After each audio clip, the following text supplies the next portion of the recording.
झांसी के मौरानीपुर थाना प्रभारी के साथ एक बड़ा दुखद सड़क हादसा आया सामने, जहां वह अपने परिवार के साथ एक कार्यक्रम में शामिल होने के लिए गए हुए थे एटा के पैतृक गांव। वहां से देर रात कानपुर वापस लौट रहा था उनका परिवार।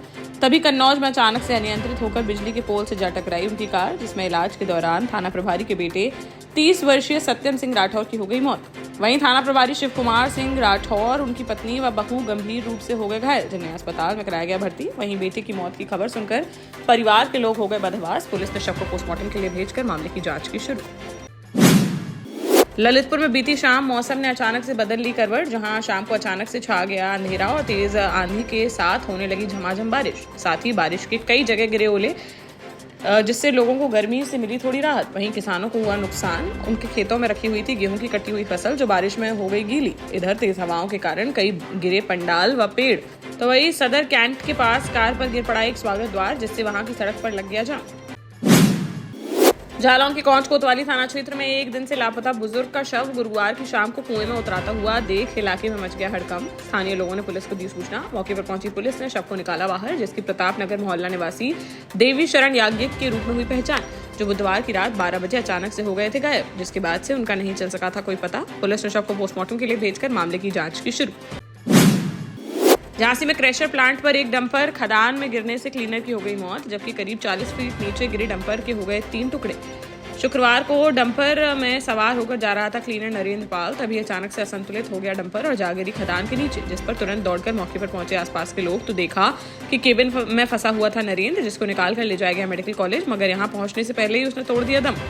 8 दिन पहले ही नरेंद्र की हुई थी सगाई और अगले माह होने वाली थी शादी, मगर अचानक से हुए इस हादसे में परिवार में मच गया कोहराम। गुरसराय थाना क्षेत्र की यह घटना। शव को पोस्टमार्टम के लिए भेजकर मामले की जांच में जुटी पुलिस। टीकमगढ़ में शुक्रवार दोपहर एक मरीज के बेटे का ग्लूकोज बोतल पकड़ने का वीडियो आया सामने, जिसमें एक मासूम बच्चा ग्लूकोज बोतल लेकर खड़ा हुआ दे रहा है दिखाई।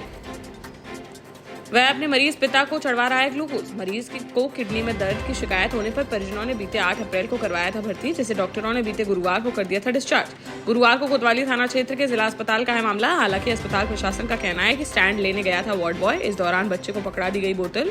Civil surgeon doctor Amit Shukla ने मामले की जाँच कर दिया आदेश। हमीरपुर में एक दरोगा की शादी में नोटों की बरसात करने का वीडियो सोशल मीडिया पर हुआ वायरल, जहां इटावा में तैनात दरोगा इमरान की हमीरपुर के मौधा कस्बे में बुधवार को हुई शादी, जिनकी बारात में डीजे की धुन पर झूमते दरोगा के भाइयों ने हवा में उड़ा दी 10, 20 और 50 रुपए की गड्डियां। देखते ही देखते नोट लूटने की लग गई होड़ और सब कुछ छोड़ नोट बटोरते दिखे लोग।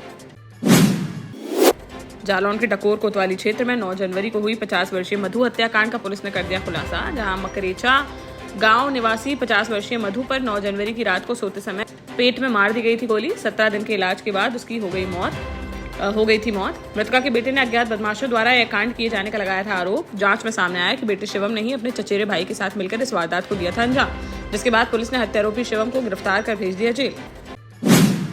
झांसी कलेक्ट्रेट में कांग्रेसी नेताओं और कार्यकर्ताओं ने स्कूलों की मनमानी के खिलाफ किया विरोध प्रदर्शन। इस मौके पर पूर्व केंद्रीय मंत्री प्रदीप जैन आदित्य ने केंद्र सरकार और प्रदेश की योगी सरकार पर बोला हमला, जहां उन्होंने कहा कि सरकार ने शिक्षा को बांट दिया है 2 भागों में। निजी स्कूल कर रहे हैं मनमानी वसूली, जिसके कारण ही स्कूल नहीं जा पा रहा है गरीब का बच्चा। बोले यदि शिक्षा व्यवस्था में नहीं किया जाता है सुधार तो कांग्रेस करेगी बड़ा आंदोलन। हथिया की भांडेर तहसील अंतर्गत बसवाहा और बिजनपुरा गांव में शुक्रवार दोपहर करीब 40 बीघा गेहूं की खड़ी फसल जलकर हो गई राख। इस घटना में 6 किसानों को हुआ है भारी आर्थिक नुकसान, जिनमें बसवाहा गांव के सरपंच स्वामी शरण पटेल भी रहे शामिल। ग्रामीणों के अनुसार भूसा काटने की मशीन से निकली चिंगारी के कारण लगी आग, जिसने देखते ही देखते विकराल रूप कर लिया था धारण। आग लगने के सही कारणों की जांच में जुटी पुलिस। टीकमगढ़ के खरगापुर में स्थित वार्ड नंबर 2 में शुक्रवार की शाम तहसीलदार गोविंद सिंह ठाकुर ने पुलिस बल के साथ प्राचीन हनुमान मंदिर के सामने अवैध अतिक्रमण हटाने की कार्यवाही।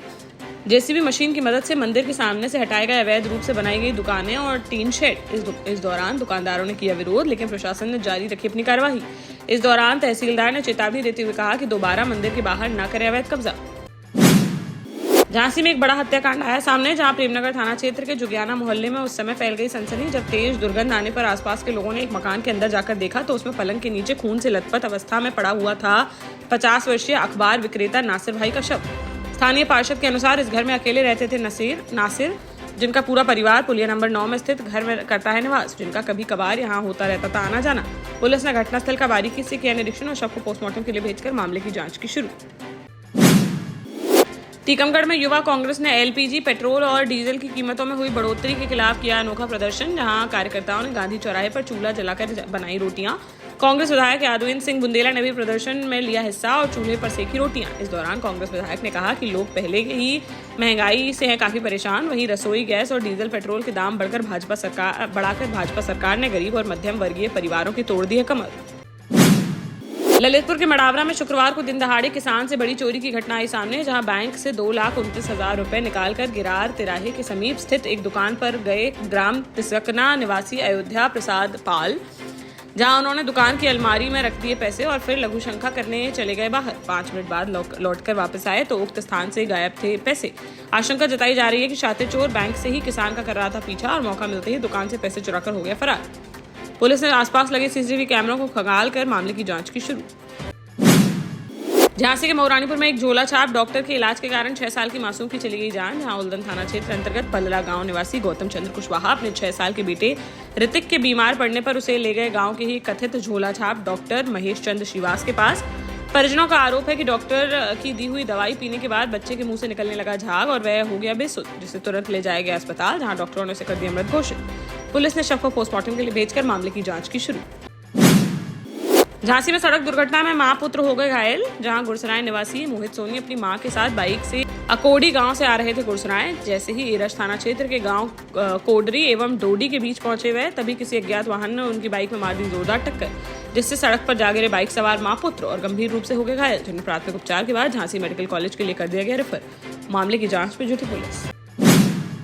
झांसी में न्याय की गुहार लेकर संघर्ष सेवा समिति के कार्यालय पहुंचे मऊरानीपुर के एक पीड़ित व्यक्ति, जहां रानीपुर निवासी राजेंद्र गुप्ता ने समिति के संस्थापक डॉक्टर संदीप सरावगी से की मुलाकात और अपनी पीड़ा बताते हुए कहा कि उनकी जानकारी के बिना ही उनके छोटे भाइयों ने बेच दी उनकी आधी से अधिक पुश्तैनी संपत्ति और उससे दिल्ली में बना ली अपनी जमीन जायदाद।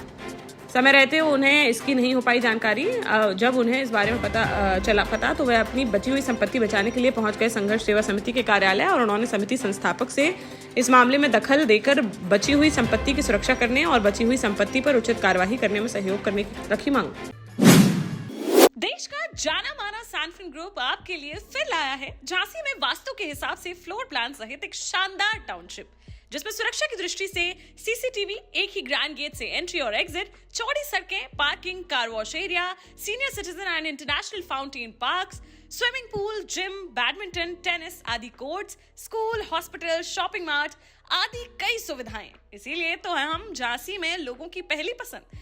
12 साल पहले अपने स्टार्टअप के साथ ही योग्य नेतृत्व, अनुभवी टीम और सक्षम सेंट्रलाइज और उत्तरदायी प्रबंधन के बल पर सबको घर गुणवत्ता के साथ समय पर घर की योजना के तहत सैनफिन समूह ने बहुत ही कम समय में 1500 से ज्यादा यूनिट्स को दिया है कब्जा। समय पर डिलीवरी से हमारे ग्राहकों में बढ़ा है विश्वास और मिली है संतुष्टि। सैनफिन समूह ने बहुत कम समय में Sanfin Ashok city, green homes residency, green homes city, Sanfin Ashok valley, Delhi public school, Sanfin शाखा, केन सैनफिन अस्पताल सहित कई अन्य परियोजनाओं के साथ नई झांसी के निर्माण में स्थापित किया है एक बड़ा मुकाम। तो आप भी आज ही आइए अपने परिवार के साथ और कीजिए अपने सपने साकार।